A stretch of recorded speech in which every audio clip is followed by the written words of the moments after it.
Shalom Lachem Shuv. You have in front of you an article.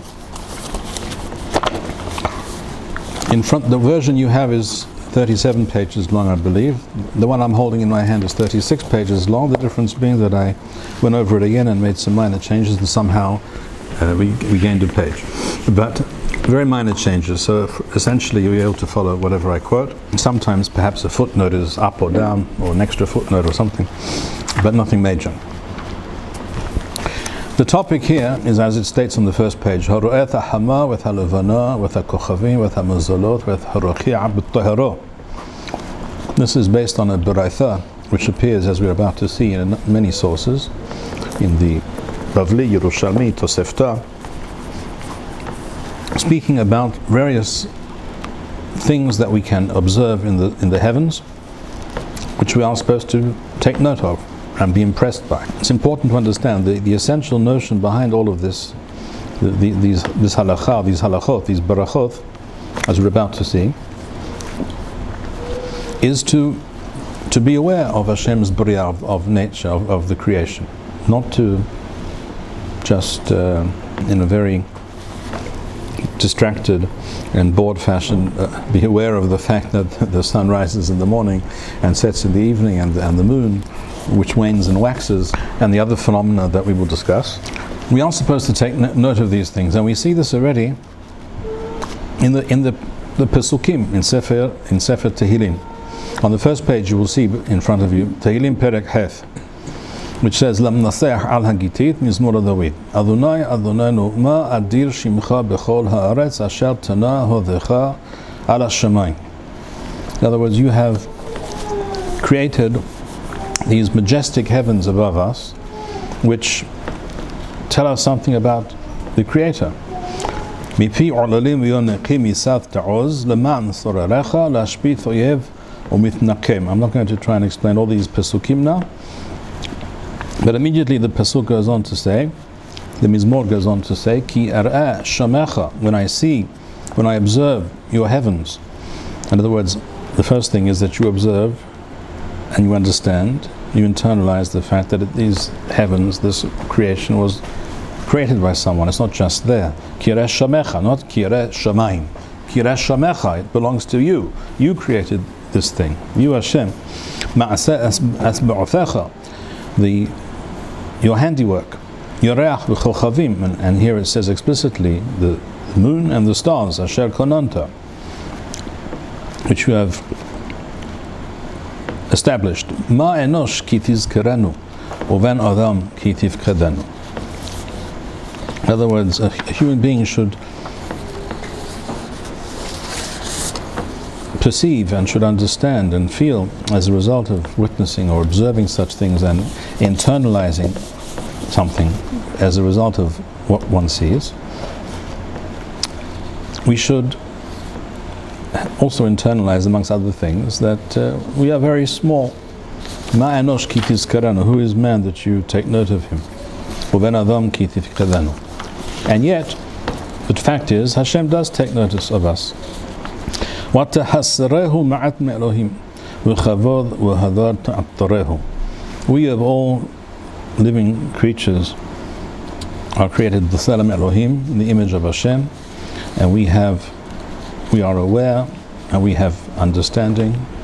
We have an understanding of right and wrong, and we can achieve a connection to and a relationship with Hashem. On page 2, I quote from the Midrash. Rabbi Aibu Omer, Midrash on Mizmor Heth, Shalosh kitov hen. Kaf rishona amra, ilu lo nivreti ela lir'oth ha'kochavim v'mazalot daili, shene'emar ki ara shamecha. In other words, this statement of the Midrash is simply saying a person should not consider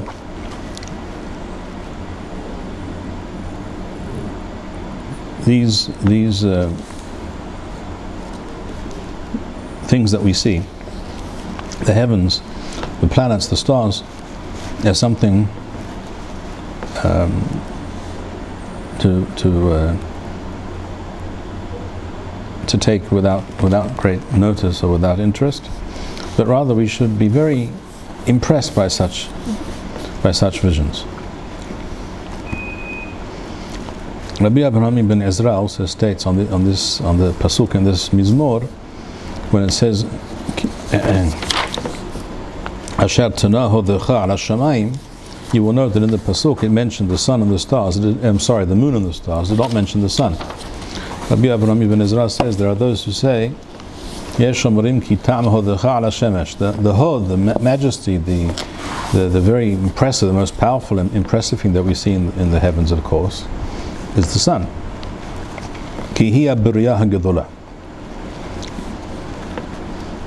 We also have another perek in Tehillim, perek Yot Teth, which also speak about something similar, related. Lam nasach mizmor David, hashamayim mesaperim kavod el, u'ma'aseh yado magid harakia. In other words, the heavens declare the honor and the majesty of Hashem. U'ma'aseh yado magid harakia. And the heavens declare what we see, inform us of many things. Yom yabi'a omer v'layla Yahweh da'ath. By day and by night we should take note of these things, and we can learn much from what we see. And then it goes on to speak about the sun specifically. It says B'chol ha'aretz yasar kawam u'v'chzeh tevel milehem Lashemesh sam ohel bahem. What does it say about the sun? Wahu kahathan yulthe mehupatho. The sun appears full of majesty and power. A very impressive sight. Sunrise is a very impressive sight, as is sunset. It's referring to the sun, as it were, emerging from, as it were, from its tent, from its hiding, like a bridegroom coming out of his chuppah. Yasis keribo larus orach, and the sun immediately begins to traverse the heavens. Mikzeh shamayim mosao, it begins its travel at one end of the heavens, and this is saying the east. Uthkufatho al kasotham. What that means exactly we'll discuss, but it's referring to the fact that the sun traverses the heavens from east to west, obviously. Al kasotham, which literally means till the end, to the other extreme of the heavens, to the west. Wa'en istar mehamotho, and nothing can be hidden from the power of the sun. And then the Mizmor, interestingly, goes on to discuss the Torah and the connection between those two things. Rabbeinu Sa'adagon discusses in his Perush,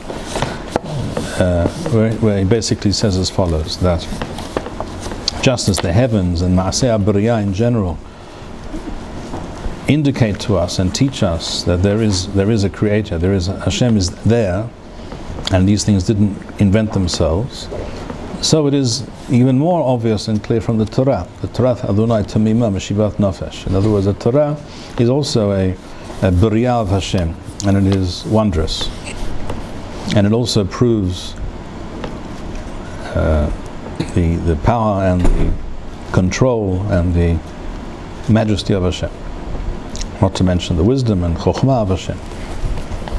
The Targum and Tehillim on the pasuk that specifically referred to the movement of the sun, the appearance of the sun and its movement through the sky, the Targum states, Misiyafeh Shemaya, from one end of the heavens, Mapekane, it appears, it comes out in the morning, Mutha'o, in the pasuk, Mutha'o, it appears on the east, from one end of heaven, with Thukpeh, which means its power, its strength, its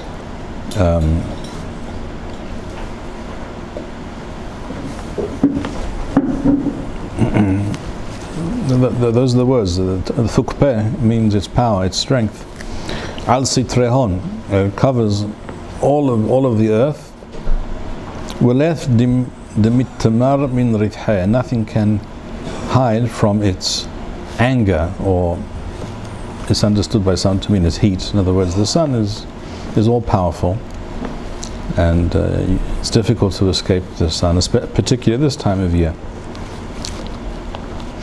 It goes on. It says in Midrash Tehillim on this pasuk, "Miktzah Shamayim Mutha'o." From one end of heaven, from the east, it appears. It goes on to say in the Midrash, "Shebe'ahad b'tkufat Tammuz," the beginning of Tekufat Tammuz, "En thel lechol b'riah tachtau." There is no or very little shade. Why is that? Yom Tekufat Tammuz is the day that it happened not long ago, the 21st of June, which was on a Shabbat. So it's less than 2 weeks ago. That is the longest day of the year. That's called the summer solstice. In the northern hemisphere it's now. The southern hemisphere it's the opposite. That was the shortest day of the year. For those who believe that the earth is flat, and believe it or not, I know one or two people like that, surprisingly. I was surprised too, but that's the fact. For those who believe the earth is flat, I think they probably will have difficulty explaining why the shortest day of the year in Australia was on the 21st of June when it was the longest day of the year here. I don't think that works with the flat earth model. But anyway, that's in passing. Is this Armenia? No.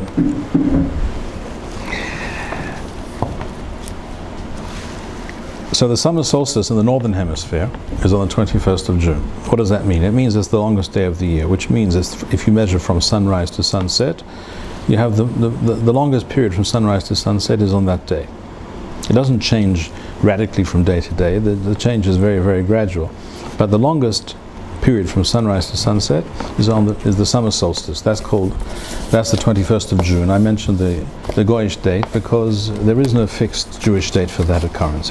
There is, but it's not a Jewish date. It's not. You cannot give it a date on the Jewish calendar. You can call it Yom Tekufat Tammuz, which is true. That is the day the term that we use.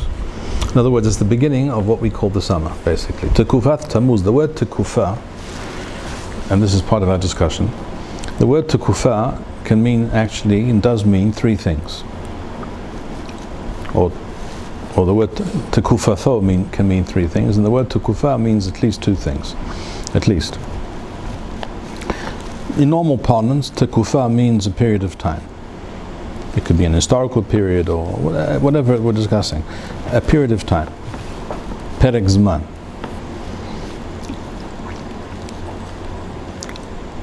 Now in English we speak about the 4 seasons of the year. Right? We have spring, summer, autumn, or Americans call fall, and winter. In our sources, we also refer to those 4 seasons by another term, which is the Arbat Tekufoth. Tekufat Nisan is the spring. The first day of the spring is Yom Tekufat Nisan. That's a 3-month period roughly. Not exactly 3 months, but it's pretty close. Just over 3 months. And then you have Tekufat Tammuz, which began again less than 2 weeks ago on the 21st of June. That was Yom Tekufat Tammuz, the beginning of that quarter of the year. Then you have Tekufat Tishrei, which is the season that we refer to as autumn. And then Tekufat Taveth, which is the winter quarter of the year, the 3-month period of the winter. So the year is divided obviously into these 4 periods, each one called by the first month of that 3-month section. So Nisan, Tammuz, Tishrei, Taveth. So we are now in Tekufat Tammuz, which is the summer, the season of the summer, which really begins on Yom Tekufat Tammuz, which is the longest day of the year, the 21st of June, and it extends for roughly, as I said, 3 months. Although, Chazal also say, as we will see, that the sun begins to lose some of its power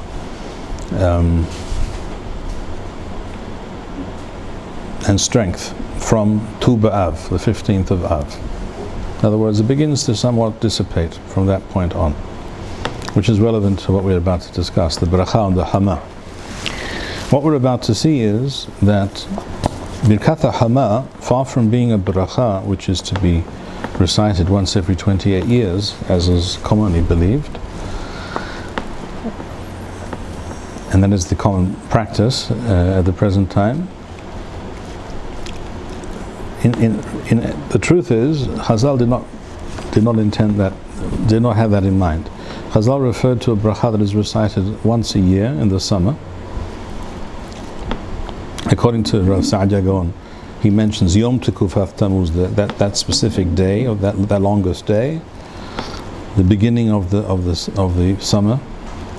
And according to other early sources, the bracha can be recited throughout Tekufat Tammuz. I think it should be limited till Tu B'Av. As I said, Chazal say that Tu B'Av, the sun begins to lose some of its strength and energy.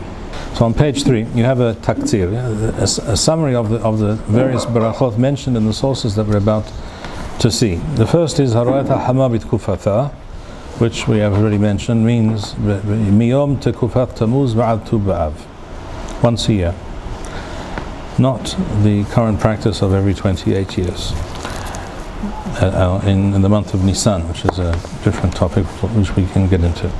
Haroet HaLevana B'Tkufata, that's the correct girasa, and that refers to the full moon, the middle of the month. This is a bracha that most people do not know about, but this is what the Baraita discusses clearly and plainly. So there are two barachot, as we're about to see, with regards to the moon.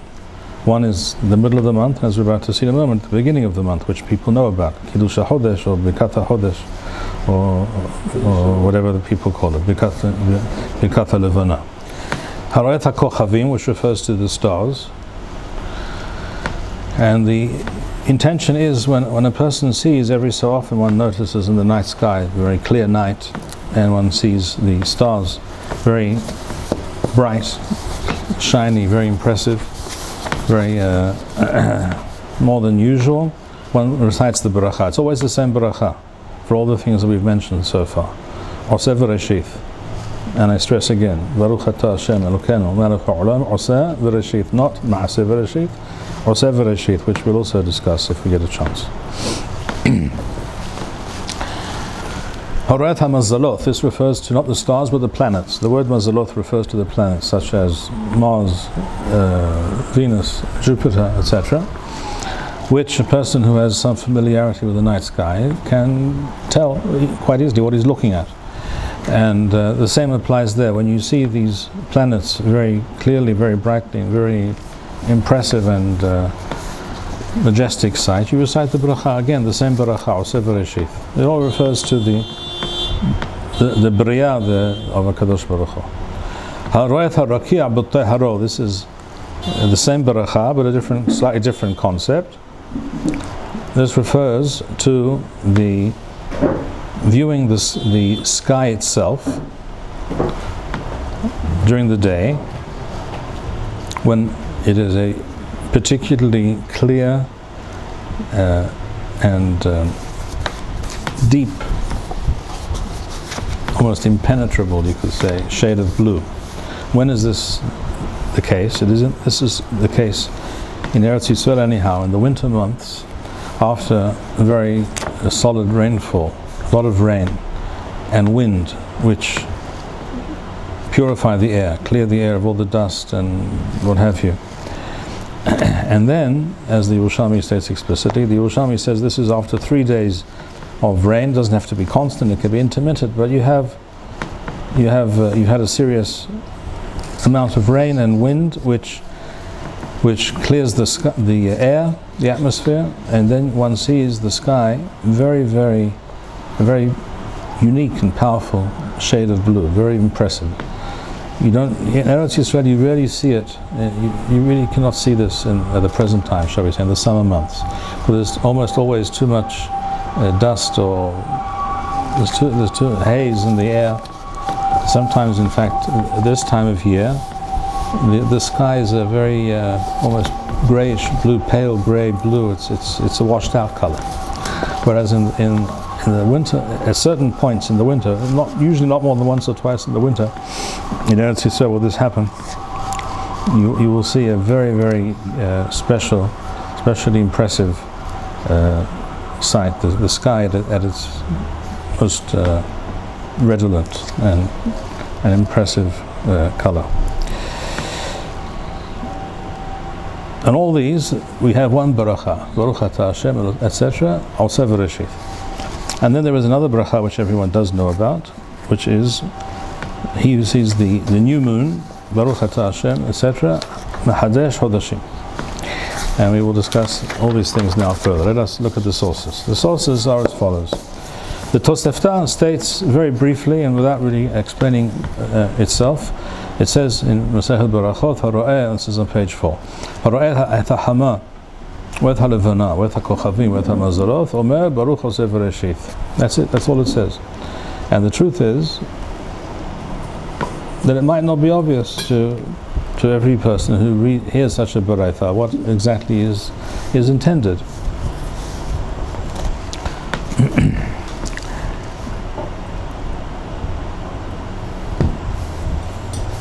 And that is why in some other sources we find that it's expanded upon, it's further clarified. So in the Yerushalmi, for example, it says as follows, the nusach there is slightly different. Harayta hama bitkufatha. So here already adds the word bitkufatha to try and explain what we're talking about.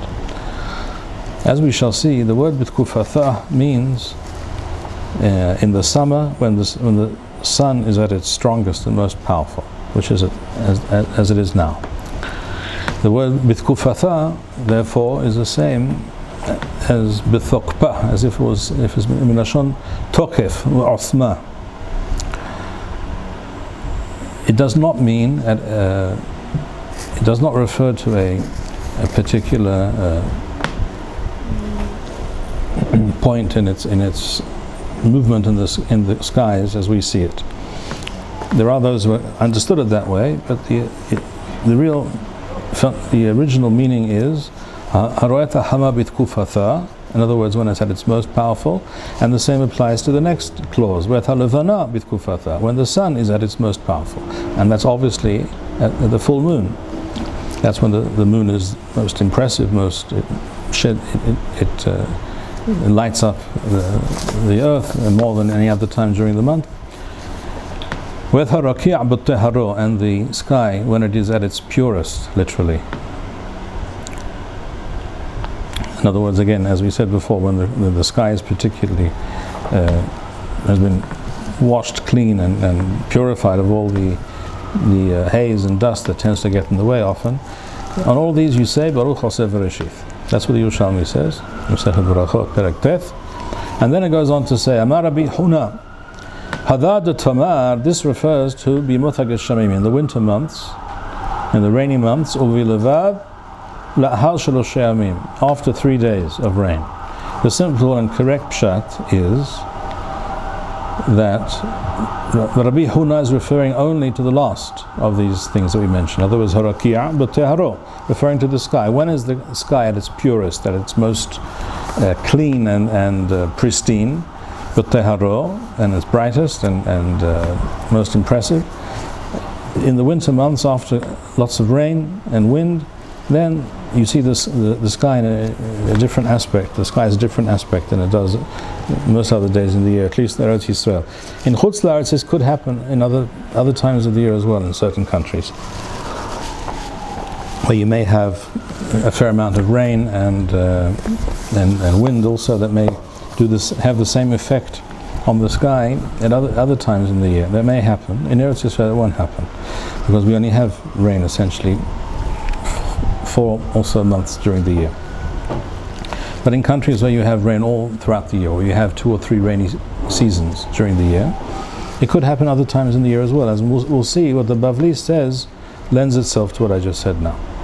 Hadahi dichtiv, and as the pasuk is quoted to as it were, describe this reality regarding the sky. وَعَتَى لَا رَأُوا أَوْرٍ. In other words, there was a time when we did not see light or the sky. بَهِيرُ بَشَّ حَكِيم. But now the heavens are clear. Bahir. وَرُوَحْ عَفْرَى. And the wind comes. وَتَتَهَرِمْ. The same lashon, but teharo, which means to clean, to purify, to make pristine. So that's the pasuk is an asmachta for this last bracha, harokia b'teharo. Then it goes on to say, haroet halevana b'hidusha, the beginning of the month, omer mehadesh hodashim. And according to the Yerushalmi, that's the bracha. That's all you say. Baruch atah Hashem l'kol melech haolam mehadesh hodashim. In the Bavli, there's also a longer nusach that people used to say. But the essential bracha is Mehadesh Hodashim. Even the Bavli admits to that fact, but Rav Yehuda says that it's better to say a longer version. Masechet Sanhedrin. Ad Echan, Rabbi Yaakov Baraha B'Shem Rabbi Yasa. In other words, to what point is the month still considered new? Because every day the moon waxes. Ad Shetera'eh Chasi Hamita, until it's like half a pancake. Literally, the word Hamita is a pancake. In other words, a semicircle. Rabbi Aha, Rabbi Hayna B'Shem Rabbi Yasa, Ad Shetitmare Perimatha, until it becomes full. Rabbanan de Kesarin Amarin Ad Arba'asa Yom, up to and including 14 days. Because on the 15th day it's already full. It's no longer be described as Hadash, as new. All right, these are the precise nuschaot that appear in the Tosefta and Yerushalmi. In Wa'ikra Rabbah, source number 3, it says on the same pasuk we saw before in New York, Wa'ata lo ra'u or. In other words, there's a time when there was no light, it was dark. Then it quotes the Baraita, Taneh, Hara'et ha'hama b'tkufatha, levana b'tkufatha. Again, this is the correct nusach as we shall see. Kochavim b'mesilotha mu'mazalot b'siduram. There is no particular meaning, as I explained later too, in one of the footnotes, these words "mimasilotham," the siduram. It doesn't mean anything specific. It just means you see the stars or the planets at their best, where they appear the most impressive. And I explained in the footnote what these terms refer to. This is the same quote from the Yerushalmi. Hada da'atamar v'yimot hageshamim uvilvad lahar shel. All right, so the same quote. One of the purposes of quoting the Wa'ikra Rabbah is to show that the correct nusach is Haroet ha'hama b'tkufatha, levana b'tkufatha. This is important, even though there are other girsaot with regards to the moon, but this is the correct girsa. In the Talmud Bavli, we find as follows. This is at the end of Barachot, Daf Nun Teth, Amud Aleph, and going on to Amud Bet. It says, Amar Rabbi Yoshua ben Lewi. This is exactly the same as what the Yerushalmi said. The same idea. That's the same. When is this? When it rains, all night. In other words, it's a heavy downpour. In the morning, Astana is a powerful wind. And it clears the skies of all clouds and anything else that you see the sky at its best, it's most bright and clear. So it's exactly what Rabbi Huna said in the Yerushalmi, with one difference. That Abaye says it's enough if it happens once, not one night. It rains at night. In the morning, and there's lots of wind. In the morning you see this beautiful, clear, very, very impressive looking sky. You recite the bracha. So again, what the Bavli mentions, and he doesn't mention the winter months specifically here. This could apply to many places outside Eretz Yisrael as well. Then the Bavli continues, and this statement differs in some way, shall we say, with the statement of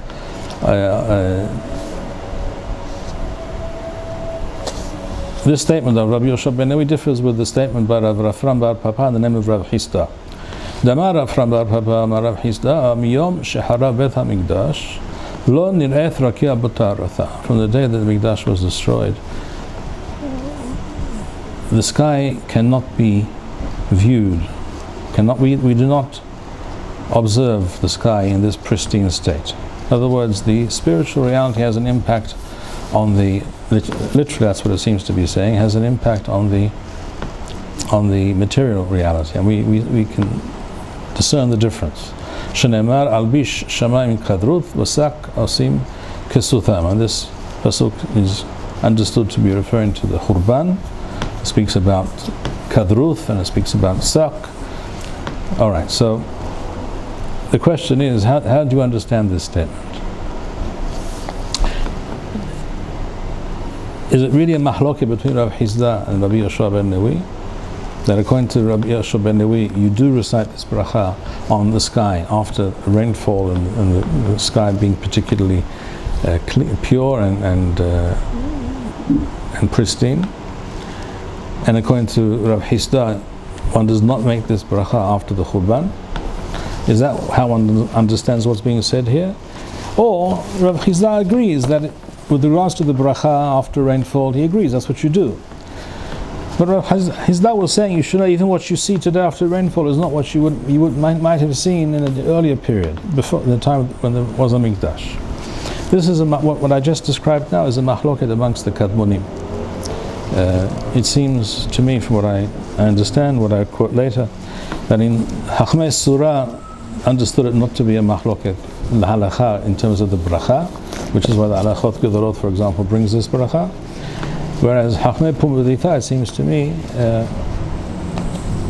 understood this to be a mahloket l'ma'aseh as well, which is why the Rif and the Rambam did not quote this bracha, interestingly enough. There are other Rishonim that do also, but there is a mahloket about this point, regarding how to understand the Bavli, which I discuss later in the article, as you will see. Then it goes on to say, Tzanor Rabbanan, haro'eh hama b'tkufatha, levana b'tkufatha, kochavim b'msilotam u'mazarot kesidra, omer baruch osef reshit. And then we have the following statement, which is in brackets here, because it is my claim, my understanding, based on many sources, as you will see, that this is not part of the original text of the Talmud. It was, this is actually an interpretation, a perush that was probably written on the side of the page and somehow made its way into the text. And it's quoted here in the name of Abaye. Kol esrin v'thamnei shanin. When is this? When do you make this bracha on the sun? That's what he's referring to, as Rashi says explicitly. V'hadar mahzor v'naflat tekufat nisan v'shabtai v'utar dithlat nirhei arba. What all that means simply is that every 28 years, the beginning of Tekufat Nisan, which is the spring, the season of known as spring, which begins in the month of Nisan. The word Nisan is like the word Nithwan, which means a blossom. That's when things begin to blossom and grow. When it falls, the beginning of the Tekufah of Nisan falls on the evening of Wednesday, Leil Revi'i. So in the morning, on Wednesday morning, you see the sun in the same position. If you understand that the Shemesh, the sun, was placed in its position on Wednesday, Yom Revi'i, as it states in Sefer Bereshit, this is the understanding. Then it again appears at that time, and this was the month of Nisan. That happens again every 28 years. In other words, it only happens every 28 years that the Tekufah of Nisan begins on a Wednesday evening, or rather the evening between Tuesday and Wednesday. In other words, it always happens at some point, but it doesn't happen on Wednesday evening. It happens on a Wednesday evening every 28 years. There is a major problem with this statement, which I go on to explain later in the article. I can't read all of it now, but briefly, the problem is as follows. That is hypothetically true, but in practice it is not true. In other words, if you assume the solar year to be exactly 365 and 1/4 days, that is to say 6 hours, then it's true that Kufat Nisan, you will calculate Kufat Nisan to occur exactly once every 28 years on that evening between Tuesday and Wednesday. But in fact, the reality is that the true solar year is actually a little bit less than a quarter. It's a little bit less, a few minutes less than 6 hours. And that means that it doesn't happen actually every 28 years. The first Tekufah, in other words, the assumption that it's a 28-year cycle, or rather that the solar year is 365 and 1/4 days, that is what we refer to as Tekufat Shemuel, which is exactly synonymous with what is known to most human beings as the Julian year. That was it's an approximation of the solar year. It was the most practical approximation that most people could deal with in early times, and therefore the solar year was fixed as 365 and 1/4 days exactly. But in fact it's not. And in fact Chachmei Yisrael also knew that it was not so, because Rabbi David Bar-Hayim in the Talmud has a different calculation from Shmuel, and his calculation is also a little bit less than 6 hours, and it's very close to what we call today the astronomical year, which is again a little bit less than 6 hours. The differences are very minor, very small variations. The discrepancies are very minor, but the fact is and our entire Luah, our calendar, is not based on the Tekufah of Shmuel, but on the Tekufah of Rabbi David Bar-Hayim, which is closer to the astronomical reality, as Rambam writes explicitly in the Kiddush HaChodesh. And as other Chachamim has pointed out, that our Luach is not based on Tekufat Shmuel. So to recite this Bracha once every 28 years according to Tekufat Shmuel, when in fact we don't hold by Tekufat Shmuel, and it's also not the reality, is very, very problematic. Ichora, it's a Bracha Levatala, because nothing particular happened at that time.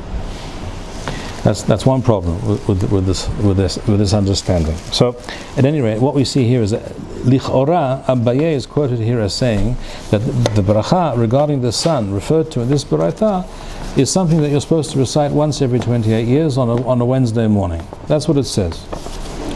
As I will now demonstrate, Abaye never said any such thing, and this was not in the original text of the Talmud, as we see from the fact that it is not quoted at all by many of the earlier sources. So let us begin with the following. Oth Beth, we have a quote from various sources. In the Halachot Gedolot, for example, it says, which is, Halachot Gedolot was written by Rabbeinu Shimon Kaira, who was one of the great Chachamim of Yeshiva Sura in Bavel. He was active in the 9th century, the Minyanam, around year 840. Tenor Rabbanan haroeh hama b'tkufatha ulevana b'tkufatha v'chochavim b'mesilotha u'mazalot k'sidram omer baruch oseh v'reshit. That's what it says. Exactly so. In Tfus Venezia and in also Madurat Machon Yerushalayim. First of all, here I quoted in order to nail down the correct Girasah. Hama b'tkufatha and levana b'tkufatha. The same word is used in this. We'll see more exactly what else we learn from this statement. Also in the Aruch, who was just before Rashi, Rabbeinu Nathan Baal Haruch, he also quotes it in this way: Haroeh hama b'tkufatha, levana b'tkufatha. And this is how it appears in Yerushalmi explicitly: Haroeh hama b'tkufatha with halevana b'tkufatha. V'chenu b'yalkut shimoni, etc., etc. So in order to move forward and cover as much ground as possible, I quote other sources. Also Vayikra Rabbah, as we'll see, and the Meiri also quotes this Girsa, and it's clear that this is the original and most accurate Girsa. What other Girsot do we have? We'll see in a moment. What does the word B'tkufatha mean? Well, we already explained what we understand it to mean with regards to the sun. What does it mean with regards to the moon? We also said that refers to the full moon. How do we know this? It's Mefurash in Yerushalmi. Yerushalmi says, Rabbi Omer, this is number 2, Masechet Berachot, Rabbi Omer, Halevana b'tkufatha, Idchil galgal hamal ishko'a, Utchilat galgal levana la'alot, Zeo ben hashemashot. What Rabbi says is as follows. The levana is b'tkufatha, is said to be b'tkufatha, which is at its greatest size, observable size, at its full. When is that? It's the middle of the Hebrew month. That's what's called in astronomical terms Sha'at HaNigud, when the sun and the moon are opposite each other, which means that as soon as the sun sets below the western horizon, immediately over the eastern horizon the full moon rises. You can observe this. If you're able to observe both horizons, if you're in a place where you can see both of the horizons, you will see that it's exactly so. And that is the proof that that's the middle of the month. And that moment or that evening is known as Halevana b'tkufata, when the moon is at its fullest. So Rabbi has just told you in precise terms what Levana b'tkufata means. It refers to the moon at its fullest, which happens on the night of usually Tethwal, sometimes it's Tetzain, of the month. And you would also imagine, therefore, that that's what the word bitkufata means with reference to the moon, the levana. That's also what it means with reference to the sun, at its height, at its most powerful, which is different from the moon. The sun doesn't wax and wane, but the sun is more directly overhead or less directly overhead, depending on the season, right? We know that unless you live on the equator, in which case it makes no difference. It's always the same. It's always directly above your head at noon, and it doesn't lean towards the left, to the north, or to the south, if you're at the equator. But if you're in the northern hemisphere, anywhere else, or the southern hemisphere, in the winter, the sun, in the northern hemisphere, the sun is going to be lower in the sky. In other words, it moves from east to west, but it moves through the south, right? As we know, in the northern hemisphere, in Israel, for example, but anywhere in the northern hemisphere, you want to buy a home, and you want there to be direct sunlight in the middle of the day. You look for a southern exposure, because the sun is in the south in the middle of the day. It's always in the south, but in the winter it's going to be lower, and in the summer it's higher, and it's at its highest point on Yom Tekufat Tammuz, as we explained. In the southern hemisphere, again, so this is a problem for the flat earthers, it's the other way around. If you want a home with as much sun as possible in Australia or Argentina or whatever, then you ask the real estate agent for a home with a northern exposure, because the sun, interestingly, doesn't travel through the south. It goes from east to west through the north, unless again you're on the equator, in which case it's neither. Those are the realities.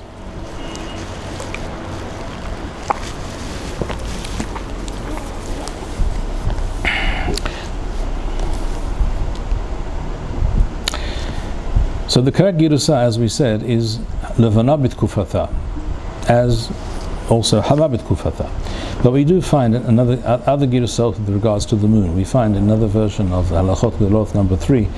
It says Levana b'milotha, which is obviously what that means, the moon at its fullest. There's also another Girusa which is strange. In Vayikra Rabbah, in the printed version, it says Levana b'chadura.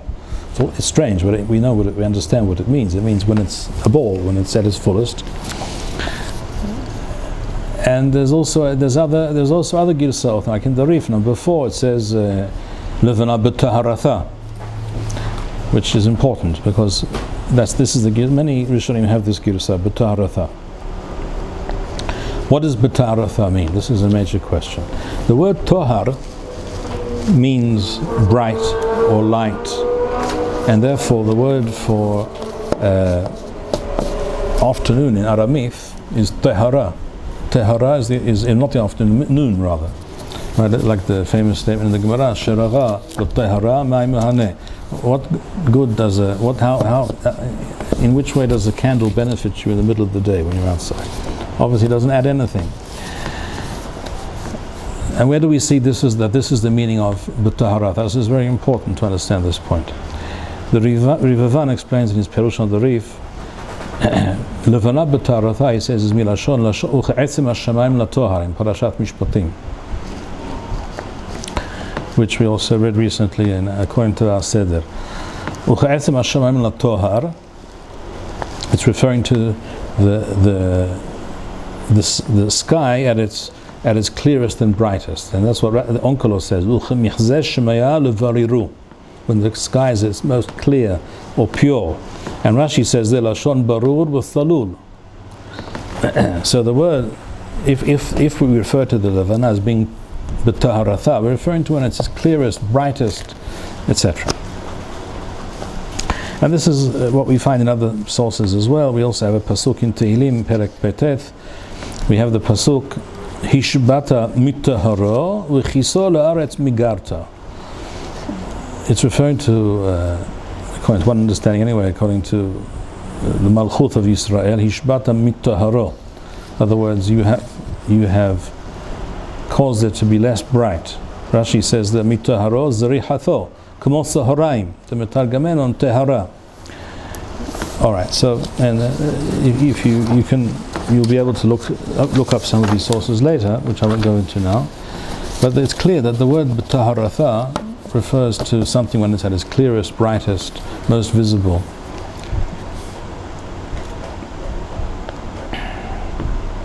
And that's why number 6, you see, this is on page 7. The Gra is recorded as having said, with regards to Levana b'taharatha, he says, Yesh b'zeh kama perushim eno miyushav u'rabenu amar da'achei perusho Levana b'taharatha rotze lomar kshenishlama b'chatzi hachodesh. So the Gra also says plainly that Levana b'taharatha refers to the full moon. There's also a Girusa B'gvuratha, but again it means the same thing. When the moon is at its most powerful, Gvura, at its height. So they all mean the same thing. So we have, regarding this halakha, or this statement, we have a number of girsot: B'tkufatha, B'milotha, B'taharatha, B'gvuratha, and even B'chadura. But they all mean the same. They all mean the full moon. And this is very important. Why is this important? Because the moment you understand that the Levana B'taharatha refers to the full moon, you know that it's referring to something when the moon is full, and in other words, the middle of the month. It cannot therefore mean something at the beginning of the month, correct? However, as we're about to see, Rambam claims, interestingly and strangely enough, that whatever is being referred to is something that happens at the beginning of the month. Yeah. Because it could be the strength that issues a lot, that stronger lot in the beginning, is stronger than the Gurus, even though when the moon is tiny? When it's like the Big Bang. The energy of the Big Bang is a small lot, even though we don't know it. I'm just using it as a it's clear from all the sources that we saw, and some that I didn't read, that if you're talking about the sun, either the moon, b'gvuratha, b'taharatha, b'milotha, b'taharatha, referring to the moon and its most powerful, when it's the brightest, when it's the clearest, most clearly visible, most impressive. That's the middle of the month. That cannot be also the beginning of the month. Now, if you read what the Rambam says about this whole halakha, you will discover that things begin to be rather murky. Rather than being bright, they become rather murky. It's very strange, but I have no choice but to tell you, unfortunately, that I do not believe Rambam's Shita on this matter can possibly be reconciled with the sources and with the Pshat in any way. And there's a reason why Rambam understood it this way, which we will explain. Rambam writes as follows. This is not Ot Gimel. Rambam writes, Haro'et ha'hama b'yom tekufat Nisan shel etchilat ha'machzor shel 28. So you really understand that Rambam is going with that, either that statement of Abaye, which I claim was never made, and I claim also almost certainly the Rambam never saw such a thing in the Talmud, but he heard such a perush, as we're about to see, and he explained it this way. He who sees the sun at the beginning of Tekufat Nisan, the beginning of the 28-year cycle, Shat Tekufa b'tchilat le Revi'i, k'shereh otha b'yom Revi'i boker mevarech oseh v'reshith. Clear, obviously again you see the nusach is oseh v'reshith. V'chen, similarly, Rambam says, Keshet tachzor halevana, when the moon returns. In other words, the moon also wanders across the sky relative to the constellations behind it, as it were, in the night sky. When the moon returns again to be b'tchilat mazal taleh, a particular constellation of stars, b'tchilat hachodesh, at the beginning of the month. So whatever it is that's happening here, it's happening at the beginning of the month, and it's not the middle of the month. Correct? So you could say, well, the Rambam doesn't agree with you. He thinks it's the beginning of the month, not the middle of the month. And he explains it differently. Okay, you could say that, naniach. It doesn't really make any sense, but you could say that. But you can't have it both ways, correct? And I'm about to show you, the Shulchan Aruch tries to have it both ways. The Shulchan Aruch says, the Levana b'taharatha, the Rambam doesn't use the word b'taharatha. You'll note, the Rambam says nothing about the moon, Levana b'taharatha. Rambam said, when the sun is at the particular point, and also the same is true with regards to the Levana, שתחזור לתחילת מזל תלה בתחילת החודש, לא תהיה נוטה לא לצפון ולא לדרום. He didn't say anything about tahor or gevura, ta'aratha, tkufata. So the Rambam is saying something which is difficult to explain, but he's not contradicting himself, mineh uveh. But the Shulchan Aruch, in fact, in Siman Resh Kaf Tet does, because the Shulchan Aruch writes that you recite this bracha, Kesha levana b'taharatha, dahainu, when is that? And then he quotes the Rambam. So it's both in the middle of the month and at the beginning of the month. And I'm very sorry, but you can't have it both ways. It cannot be b'tchilat ha-chodesh and also in the middle of the chodesh. And therefore, the Shulchan Aruch certainly cannot be understood. He's mamash mezakesh shetara levet tereh.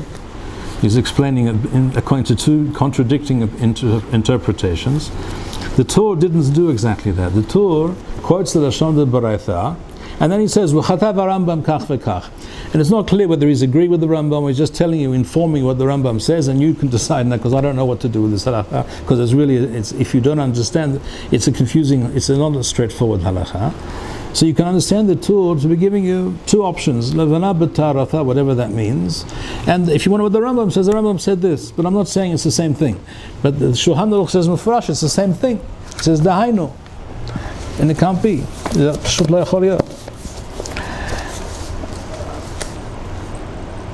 I sent this today by email.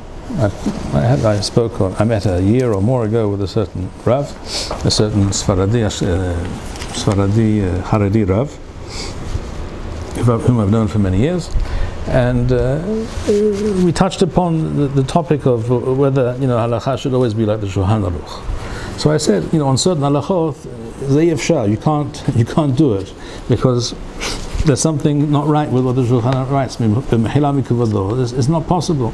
And he said, "En davar kazeh." I said, "All right, well, when I finish writing about the Birkat HaHamar, I'll send it to you." And I sent it to him today by email. So we'll see if he responds. But I do not see how it's humanly possible to explain what the Shulchan Aruch writes about this.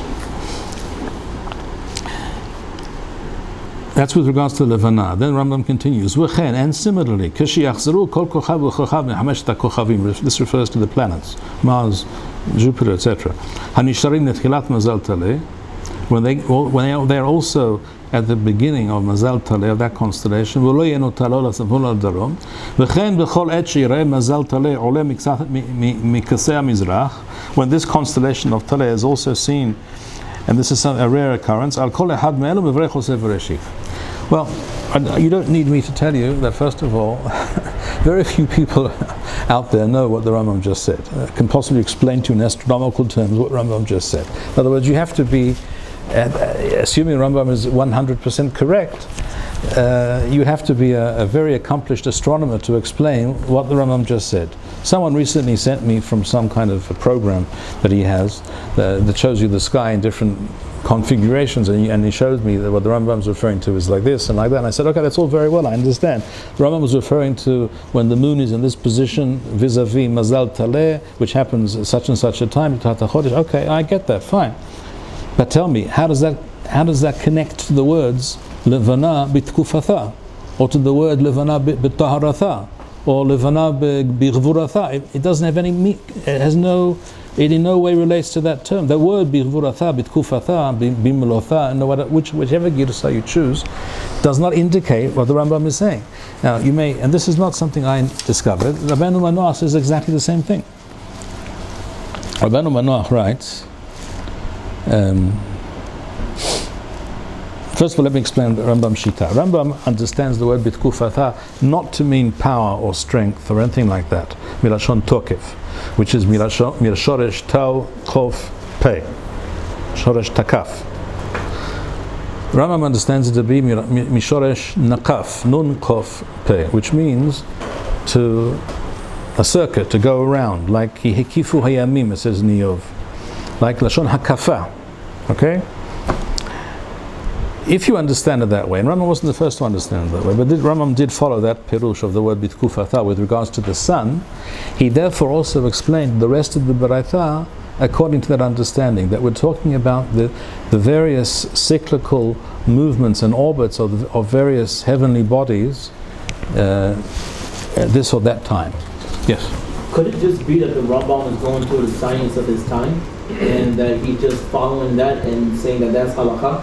Like we see, like perfect example, the Rambam says that if there's like when it comes to hilchot kashrut, if you have an animal that the jaw is broken, then it's tevela, you can't eat it. But that's nowhere mentioned in the Gemara at all that that's the case. But we see that he's going according to science, that eventually an animal that his jaw is broken within a year's time is not going to last. Right. So we assume that the Rambam is going according to science of his day. No.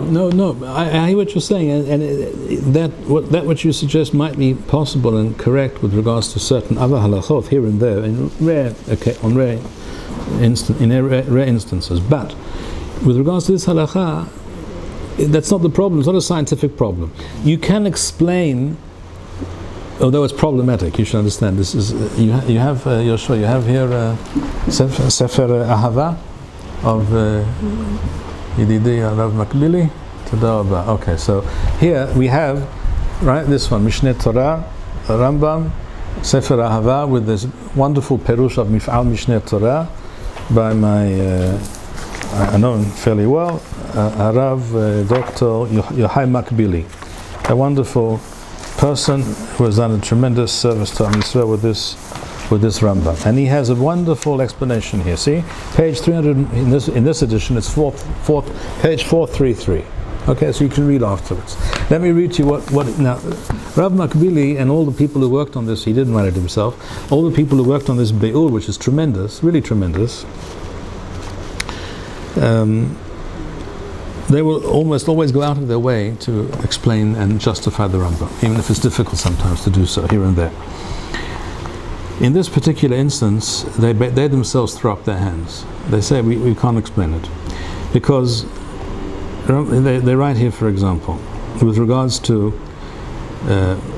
Rambam said with regards to Mazal Taleh, whenever it's seen rising in the east, I quote, Hadvarim enam berurim. That's the beginning, so you know it's not going to get much better. The beginning is Hadvarim enam berurim. It's not clear. Yitachen shakawana bechol zaman shemazal taleh nireh beofek hamizrahi. Davar mitrachesh b'meshek kechatzi shana kol layla b'sha'a acheret. This happens for half of each year, every night at a different hour. You can see the constellation of Taleh rising in the east. So what's being referred to here when he says bechol eth shira'eh mazal taleh oleh miktzeh mizrach? That's half the year, every night at a different point during the night. Wa'afal pisha tofan tadira, even though it's a regular occurrence. Ulai abracha, and then what's the bracha about for? Ulai abracha mipnei shebederech klal en ha'adam sam libo ladavar zeh. You don't always notice that when the battery's gone. הסבר דחוק יותר הוא שהכוונה היא שקבוצת הכוכבים תעלה תשוב לקצה מזרח, שהוא איפוס של נקודת הנקיפה, what's called the precession. כלומר, שינוי כיוונו של ציר, the axis of the earth, ציר סיבוב כדור הארץ סביב עצמו, במרחב ביחס לגורמי השמיים האחרים. The earth is at an angle, tilted angle of 23 degrees roughly. That's why we have seasons, right? It's not directly in line with the sun, it's tilted this way, and only the equator is always opposite the sun directly. The rest of the time it's the rays of the sun are always coming at us at an angle. But the axis of the earth on which it rotates is not fixed. It shifts, not very quickly, very slowly. And he says here, this changing this process known as a precession, hamitraheshet kol 25,800 shana. Would anyone like to suggest that this bracha is to be recited once every 25,800 years? I think that I would say that's probably a stretch. Correct? A little bit far-fetched.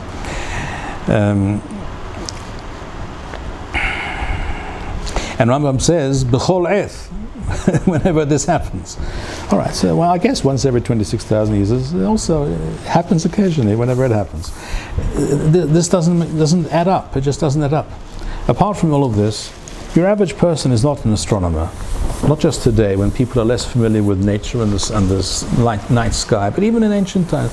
Most people are not astronomers. They might know that that's Mazal Taleh, but they might know that, but are they going to know when the moon is exactly lines up with exactly. It's a handful of people in any generation would really be knowledgeable about such things. So to suggest that Chazal made a takana to say a bracha, for which you need to be one of the leading experts in astronomy in your generation, that's also a stretch, to put it mildly. It's very, very difficult to explain any of this. So, the biggest kushya, really, apart from the fact that, if you're talking about this phenomenon or that phenomenon, you have to wait 26,000 years approximately, or something like that. And that's not all the problem either, because Rambam also discusses the planets, correct? Earlier. Rambam said with regards to the planets, when what did Rambam say? All right. Well, how often does that happen? Who knows? How many people know when every planet in its own season, in its own time, lines up with that constellation? So here it is. He lists it here. With regards to Mercury, it's every quarter year. All right. So let's say you know. Noga, Venus, is every 0.62 years. Mars every 1.88 years, Tzedek, Jupiter, every 11.86 years, Shabtai every 29.46 years. Who exactly is supposed to know and understand all these such things? We're talking about something which is so far-fetched and unreasonable that I think you immediately appreciate that Rambam Shita simply doesn't add up. But the biggest and most obvious kusha from the Lashon of the Baraita, as Rabbeinu Manoach himself writes, and I will quote it to you. Yeah, Rabbeinu Manoach, he quotes from the Rambam. He writes, "V'levana b'taharatha." That's what the Baraita quotes. He says, "V'halashon eno more perush harav." In other words, what the Rambam explains doesn't have any connection to the words halevana b'taharatha or b'tkufatha or whatever. It just doesn't add up at all. So this is a very major problem, shall we say? Very major problem. And I have not seen anyone successfully explain the Rambam in any other way. The Ya'abetz, by the way, also writes explicitly about Rambam's position on this matter. He writes, the Ya'abetz writes in Morok Tziyah on the Tur, Havanat kavanat lashon zeh ne'alma mimeni. I cannot understand what the Rambam is saying, and he explains. He knew about astronomy, and he also says that he asked a leading astronomer in his time to explain to what the Rambam is saying, and he couldn't do it. And he goes on to say further that he says he discusses it quite some length. He says, "Al ken ani modeh v'lo bosh." This is on page 9, number 6. אני מודה ולא בוש, לומר שלא ידעתי פירוש דבר זה. All right, so that's the fact. And as for the Tur and the Shulchan Aruch, I already told you. The Tur, on the one hand, quotes the Lashon of the Baraita, and then he quotes the Lashon of the Rambam, and it's not really entirely clear what the Tur is telling you. But the Shulchan Aruch writes, and here's the Lashon of the Shulchan Aruch. With regards to the sun, he writes the Perush of 28 years, once every. Then he says, "V'chen v'varech gam ken." This is on page 10. "Kisharei levana b'ta'aratha," the end of Oth Gimel. "V'chochavim b'mishmonotha mazalot be'itam." Dahainu kishetachzor levana b'tchilat mazal taleh b'tchilat chodesh. So he just said, "Sharei levana b'ta'aratha," which means the middle of the month, the full moon, and then this refers to when the moon is opposite Mazal Taleh, B'tchilat Mazal Taleh, B'tchilat HaChodesh. So I do not know how you can be in the middle of the month and at the beginning of the month at one and the same time. Ani afar wa'efe tahad l'rei Rambam, but ze lo yachol liyot. It simply cannot be. Im yesh mishu sheyaskileni ve'ya'ir et einai, ani esmach. I'll be very pleased if someone can explain it to me, but maybe no one I'm aware of has been successful in doing this. As you were saying, maybe the Rambam had to say it in a way so that we wouldn't fall and muddle up this whole thing with the celestial thing, so that we wouldn't go after Chukim HaGoyim or something like that, and so to say it in a way that no one would understand it, just as Yotzes are. Then he's put it there somewhere. But the Baraitha tells you, states these things plainly in a simple manner. הרואה את החמה בתקופתה, את הלבנה בתקופתה, את המזלות, את הכוכבים במסילותם, ואת המזלות כסדרם or something. There's another nusach there as well. It says it very plainly. What's complicated? If you understand it simply, and I go on to prove here that this is not the perush, not with regards to what the Rambam says, not with regards to the sun, not with regards to the moon. How do we know? For example, on page 11, number 4, I quote from. I'm sorry, page 10 maybe. Page 10, I quote Rabbeinu Hananel, number 4. What does he say? Rabbeinu Hananel, who's 1,000 years ago, just before Rashi. הרואה חמה בתקופתה, כוכבים מזלות כסדרן. בירושלמי אמר רב הונא, הדה דאיתמר בימות הגשמים, לאחר 3 ימים, בימות הגשמים, בעת שהיו 3 ימים מעוננים, ולא נראתה חמה בהם ולא כוכבים, אותה העת צריכים לברך עליהם בעת שיתראו. So, first of all, what did Rabbeinu Hananel strangely misinterprets the Yerushalmi, because he's explaining the Yerushalmi this statement of Rav Huna and the Yerushalmi to be referring to all clauses, all aspects of the Baraitha, not just the Haroeh Rakia B'Teharo, which is what it really was referring to. He understands it to be referring to the whole Baraitha. So he says, when it has rained for a certain period of time, for 3 days according to Yerushalmi, and you were not able to see during that time nor the sun nor the stars, neither the sun nor the stars, then you say the bracha when you can see them again. That's the first perush he brings with regards to when you recite the bracha, both with regards to the sun, and also he obviously means with regards to the moon as well. In another version of Rabbeinu Hananel, it mentions the moon as well, and the kochavim. So that's not the pshat of what Rav Huna and Yerushalmi says, and many Mefarshim agree with what I just said. It's not my claim. But then he goes on to say, Yesh mi shomer, there are those who say, Haroeh hama b'tkufatha b'tchilat hamachzor kavchet shenofela b'tkufa shel Nisan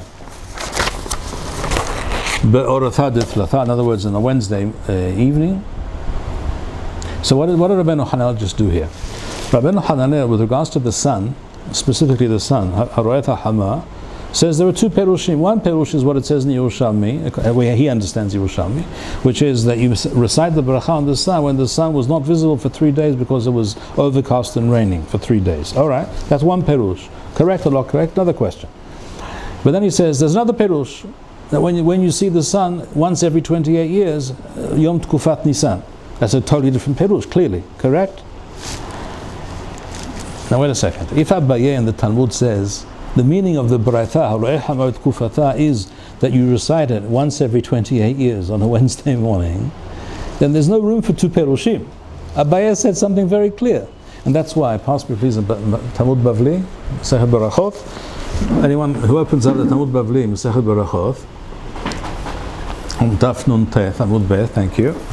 Anyone at all who does this will discover immediately that Rabbeinu Akiva Eiger, Hagon HaGadol Rabbeinu Akiva Eiger writes in Gilon HaShas, he writes, Ba'aruch erech hama, lo haya lo agirsa ve'emat haweh amar Abaye. And he says, Vayen sham shavishne perushim. Now the Aruch, where did he take it from? From Rabbeinu Hananel. The Aruch almost always quotes Rabbeinu Hananel, direct, either by name or anonymously. He always quotes Rabbeinu Hananel, who was just before his own time. We're going to have to end. I just want to round out what we've discussed here thus far. What we've seen is that when you begin to look into the early sources, you see that it's clear that they did not have that statement of Abaye in the Talmud. Rabbi Akiva Eiger also noticed this immediately.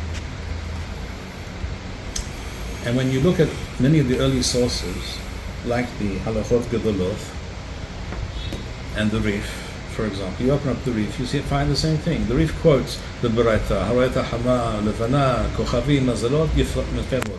What about Abaye? No, Abaye is not mentioned. How can that be? If Abaye is part of the Sugya, and he's telling you, he's giving you the Perush, the Pshat, when do you make the Bracha on the sun? Then he has to quote it. If he doesn't quote Abaye, then you have no, could you possibly conjure up such a Perush by yourself without hearing that Abaye said so? You couldn't, you wouldn't. So it's clear that any of the Kadmonim who don't quote such a statement by Abaye did not have such a statement. And this is it's the Rif, and it's the Halachot Gedolot, and it's Rav Saadia Gaon. The Rav Saadia Gaon says explicitly you make the bracha on the sun, the Yom Kufat Tammuz, now, or almost 2 weeks ago, less than 2 weeks. In other words, it's clear they didn't have that Girsah. So we've learned, first of all, therefore, the correct Girsah is Ahamabit Kufata, Halavanabit Kufata, because that's what appears in almost all the precise, accurate sources. That's explicitly what it says in the Yerushalmi, and also in the Bavli, according to some Girsah. Second of all, it's clear that Abaye is aberration. It's not. Abaye never said such a thing. Abaye is not there in the Sugya. It's a perush that was introduced or explained by certain Chachamim at some point, probably at some point during the time of the Geonim. We don't know who first mentioned this perush. Rabbeinu Hananel heard of such a perush. He says he heard. He said, Yesh mi shomer. Abaye is not just Yesh mi shomer. Abaye is Abaye. Yesh mi shomer is mishu acher, but it's not Abaye. The Aruch quotes it also, perush acher, he writes. So there's a perush. In other words, the 28-year idea is a perush that existed in some Batei Midrash with regards to this statement, but it's not what the Talmud says. And therefore, that entire explanation of 28 years, etc., is not in the Talmud, and it's very problematic for all the reasons that we mentioned, such as the fact that there is in fact no 28-year cycle in reality, and such as the fact that it contradicts the Luach Shana and the more accurate Tekufa V'Rahava. And this explains the fact that if you look up the Mishnah Berurah, look up the Misharet Teshuvah in the Shulchan Aruch, Siman Resh Kaftet, you discover that they say that Lo noagim levarech ala levana. What it says here in the Shulchan Aruch, to make a bracha on the levana at some point, people don't do it. I wonder why. People don't do it because no one understands what it means. You can't do it if you don't know what it means. The Shulchan Aruch, the Mishnah Berurah, the Chafetz Chaim also writes Mefurash, Lo noagim, to say this bracha today. It hasn't been recited. I don't know if anyone. I don't know when. And I don't even know the Rambamist who recites the bracha on the Levana as Rambam writes, or any of the planets or the stars. I'm not aware. I know plenty of Rambamistim. I've never heard of such a person. So this whole halacha has basically, unfortunately, become moot. It's become a dead letter, unless we understand it correctly. And the correct understanding is, because then it's getting late, so we'll have to end here. So just to sum things up, the correct understanding is Haroeh Hamabit Kufafa means at its height, at its brightest, most powerful, which is now in the summer. According to Rav Saadia Gaon, he mentions specifically Yom Tekufat Tammuz.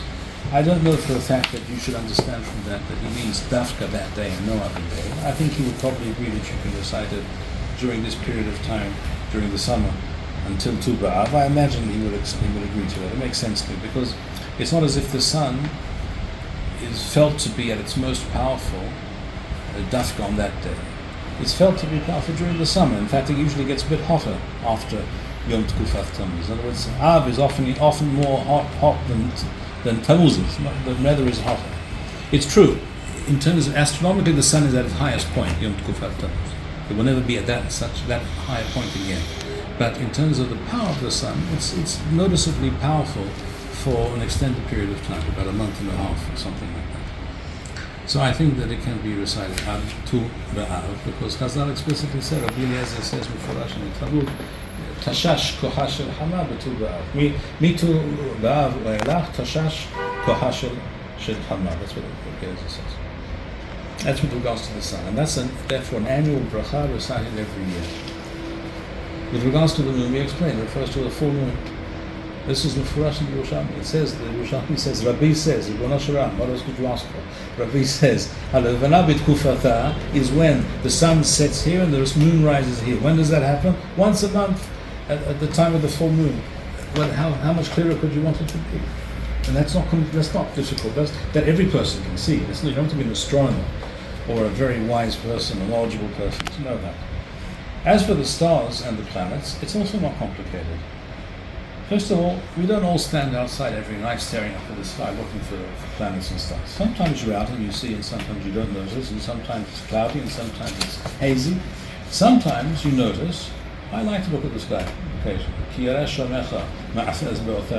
Etc. It's something which is healthy to do. Well, there's a story about the Chafetz Chaim, by the way. Like many stories, I don't know if it actually happened, but it's a nice story. Maybe it did happen. The story is that once a Talmid, the Chafetz Chaim, saw him at night lying on a wagon, on his back, looking up at the sky. And he asked him, Rabbeinu, ma ta oseh? And he said, I'm doing what the Pasuk says, Ki yareh shamecha, ma'aseh esbrotecha, yareach lecha chavim asher kananta, etc. So I'm being mekayim the ruach of this mizmor. It's an important thing occasionally to take note. So sometimes I do look outside. And sometimes you see the sky is very clear. The night sky is much, much clearer some nights and other nights. And then you really see, like Jupiter, which is very bright. After the sun and the moon and Venus, the next brightest thing in our sky that you can see is Jupiter. It's looks like a very powerful star. And Venus is even more powerful, but Venus shifts around. Sometimes it's the morning star, sometimes it's the evening star. So you have to know when to look and where to look. But if you know what to look for, and you take note of the night sky, and you look around, you can see sometimes that these things are much more visible and impressive than other times. And that's when you make the bracha, when you notice, and it takes your breath away, or it impresses you with its beauty and majesty. You recite the bracha, that's all it means. It's very, very pashut. So this entire baraita then comes back to life, ceases to be a dead letter, and do halacha, which is mutaz. As the Achronim say, the Furash, no one says these brachot today, not about the moon, not about the stars, not about the planets. So we end from that whole baraita, we end up with one thing, the sun, and only that, not at the right time, once which 28 years. So that whole baraita, batla min ha'olam. It's a very strange truth, but it's true, it's a reality. But according to what we've looked at briefly tonight, and there's many more sources you can take a look at in the many pages there, you will see that this baraita really can be understood precisely and in a straightforward fashion, according to all the early and ancient and precise sources. B'ezrat Hashem. זהו, אז נעמוד בזה להיום. גל עיניי והרבית נפלאות מתורתך. היו ברוכים. יזכו וינס לברכם כל המייחלים כרומם. Did you ever discuss this with Morish Shlomo? Or what did he say? I think I may have mentioned it to him once, but I do not recall exactly what he said. I may have mentioned it once. I think I probably did, but I don't recall what he. If he responded, I don't recall what he responded. As I said to you, I know quite a number of Rambamistim who swear they do everything according to the Rambam, but not one of them can tell you what this halakha refers to with reference to the moon, the stars, and the planets. And not one of them doesn't. And it's not surprising.